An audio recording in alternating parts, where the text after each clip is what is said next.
Years welcome to my channel Vagdevi's art. ఈరోజు మనం ఈ వీడియోలో శృంఖలాదేవి శక్తిపీఠం గురించి తెలుసుకుందాం. అదేవిధంగా మనము భగవంతుణ్ణి పూజించాక ఏవైతే నిర్మాల్యాలు ఉంటాయో వాటిని ఏం చేయాలి అనేది తెలుసుకుందామండి. అదేవిధంగా ఈరోజు రాశి ఫలాల గురించి తెలుసుకుందాం. ముందుగా ఈరోజు శ్రీ విశ్వావసునామ సంవత్సరం దక్షిణాయనం వర్ష ఋతువు శ్రావణ మాసం. ఈరోజు శ్రావణ శనివారం అండి. అలాగే ఈరోజు విశాఖ నక్షత్రం ఉందండి. ఈరోజు మహాసౌరయోగం ఉందండి. అనుకున్న పనుల్లో విజయం సాధించడం కోసం ఇష్టదేవతారాధన చేయండి. అలాగే ఈరోజు శ్రావణ శనివారం కాబట్టి కలియుగ ప్రత్యక్ష దైవం అయినటువంటి వెంకటేశ్వర స్వామికి పిండి దీపారాధన చేయడం అనేది విశేషం అండి.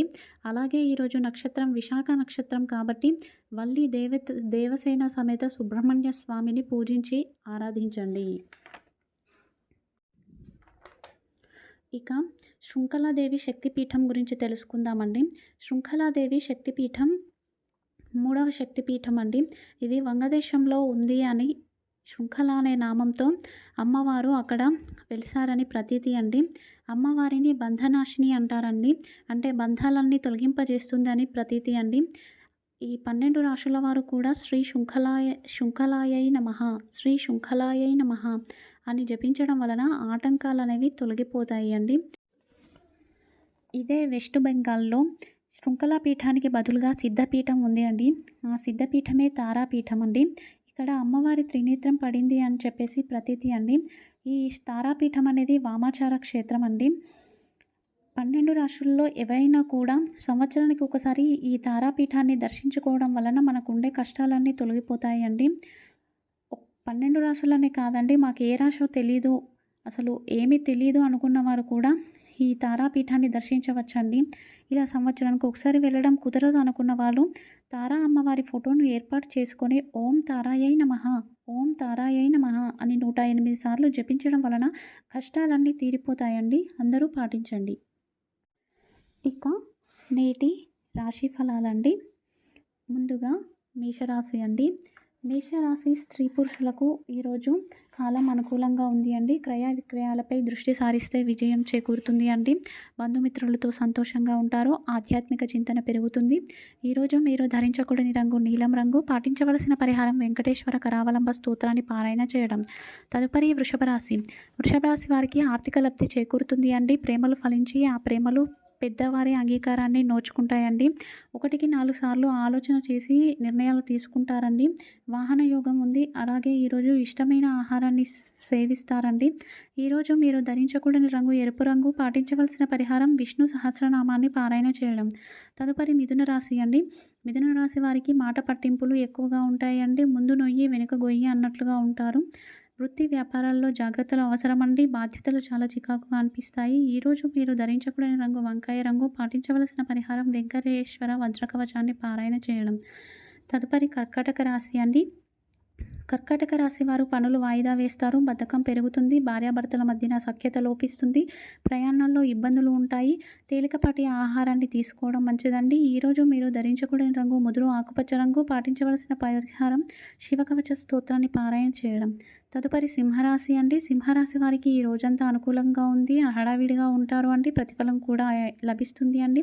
కీలక నిర్ణయాలు తీసుకుంటారు. ఇబ్బందులు తొలగిపోతాయి. ఈరోజు మీరు ధరించకూడని రంగు తెలుపు రంగు. పాటించవలసిన పరిహారం వెంకటేశ్వర కరావలంబ స్తోత్రాన్ని పారాయణ చేయడం. తదుపరి కన్యారాశి. కన్యారాశి వారు కాస్త మాట తీరు జాగ్రత్తగా ఉండాలి అండి. ఆర్థిక విషయాల్లో జాగ్రత్త వహించడం అవసరం. నా ఇంట్లో వారితో మాట పట్టింపులు అనుకున్న వారితోనే ఇంట్లో వారితో మాట పట్టింపులు ఉంటాయండి. ప్రయాణాల్లో అలసట ఉంటుంది. పనుల్లో సమయం ఎక్కువ వెచ్చిస్తారు అండి. ఈరోజు మీరు ధరించకూడని రంగు బూడిద రంగు. పాటించవలసిన పరిహారం లక్ష్మీ కవచాన్ని పారాయణ చేయడం. తదుపరి తులారాశి. తులారాశి వారు కోచింగ్స్ తీసుకునే అవకాశం ఉంది అండి. సేవింగ్స్ పైన దృష్టి సారిస్తారు. ఈ రోజంతా చాలా సంతోషంగా ఉంటారండి. వృత్తి వ్యాపారాల్లో సానుకూలత గోచరిస్తుంది. మానసిక ప్రశాంతత ఉంటుంది అండి. ఈరోజు మీరు ధరించకూడని రంగు ఎల్లో కలర్ అండి. పాటించవలసిన పరిహారం హనుమాన్ చాలీసా పారాయణ చేయడం.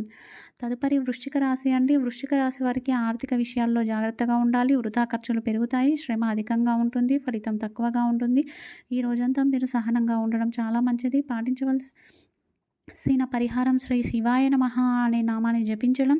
అలాగే మీరు ధరించకూడని రంగు చిలక ఆకుపచ్చ రంగు. తదుపరి ధనస్సు రాశి. ధనస్సు రాశి వారికి ఈరోజు కాలం అనుకూలంగా ఉంది అండి. ఆధ్యాత్మిక చింతన పెరుగుతుంది. భార్యాభర్తల మధ్యన అభిప్రాయ భేదాలు అనేవి వస్తాయి అండి. అలాగే విద్యార్థులకు సానుకూలంగా ఉంది. ఈరోజు మీరు ధరించకూడని రంగు ఆరెంజ్ కలర్. పాటించవలసిన పరిహారం కాలభైరవాష్టకాన్ని పారాయణ చేయడం. తదుపరి మకర రాశి. మకర రాశి వారికి సానుకూలంగా ఉంది అండి. హడావిడిగా ఉంటుంది, ప్రశాంతత తక్కువ ఉంటుంది, శ్రమ ఎక్కువగా ఉంటుంది, ఒత్తిడి ఎక్కువగా ఉంటుంది.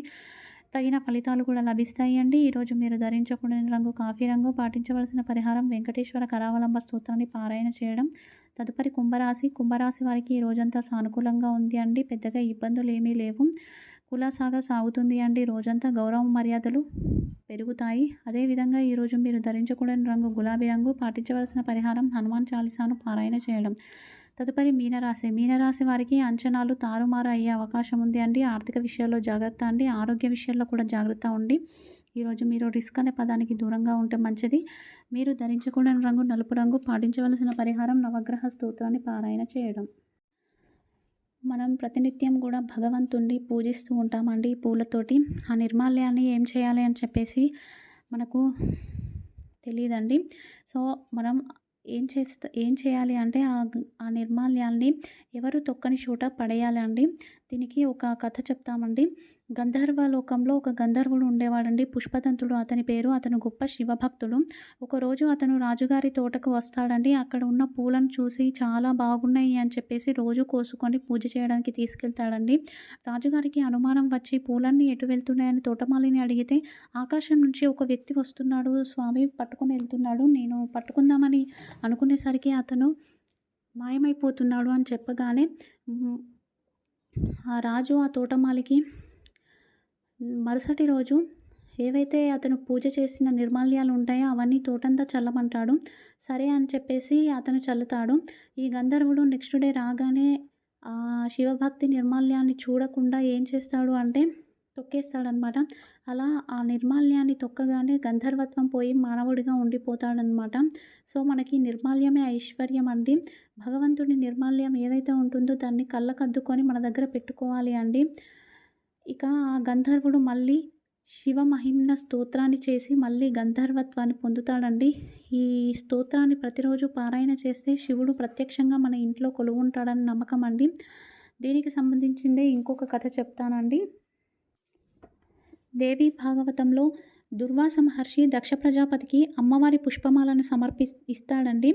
అప్పుడు ఆ దక్ష ప్రజాపతి దాన్ని తీసుకొని తన భార్యకి ఇస్తాడండి. వాళ్ళ భార్య తలలో పెట్టుకుంటుండదండి. ఏకాంతంలో ఉన్నప్పుడు ఈ దక్ష ప్రజాపతి ఆ పూలనే వాసన చూసి ఆమెతో క్రీడిస్తాడండి. అది చూసి అమ్మవారికి కోపం వచ్చి, నీ ఇంట పుడతాను కానీ ఎక్కువ రోజులు నేను ఉండను అని చెప్పేసి చెప్తుంది అండి.